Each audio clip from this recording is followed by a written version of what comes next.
دوستان سخنان این ملا را یک بار گوش کنید. گپای ما که تاثیر نداره به خاطری که خود ما کسا بیمزه هستیم. های به شب جمعه تو منتظر هستیم که از کونی کدام مرده تیا لغم شوله میبرد.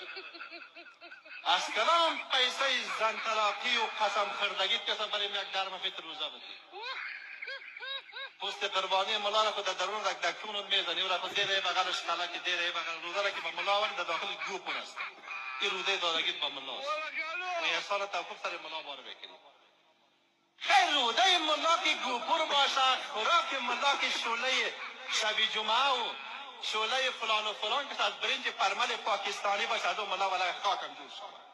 اینجاست که ما هر چقدر که میخوانیم گبی ما تاثیر نمیکنه. دیگه همین نسل قربقه هرچی که ما پایان فشار میتیم دیگه هم بالا خیز میدیم. ما پایان فشار میتیم نسل طبله و تنبور دیگه هم بالا خیز میدیم. خب ما برایشان گفته بودیم روز میرسه که ملت ما به خصوص نسل جدید ما دیگر ملاها را بشناسن و بدونن که ملا یعنی چی کسی.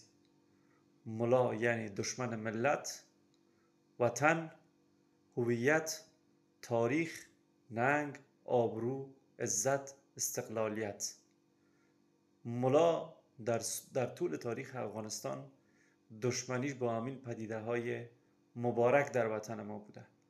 از بین بردن زبان، از بین بردن فرهنگ، از بین بردن انسانیت، کمرنگ کردن انسانیت. دیگر کاری ملاها در طول تاریخ نداشت.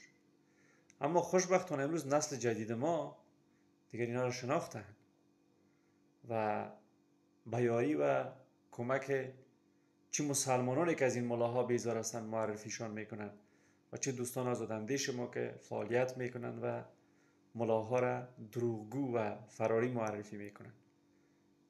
ملاهای فراری، این ویدیو را خودتان ببینید و از ملا بودن مجازی که میگه آل ملا هم مجازی شده، یک آهنگ است که میگه دیگه از مجازی بودن ملا دیگه واقعا جالب است.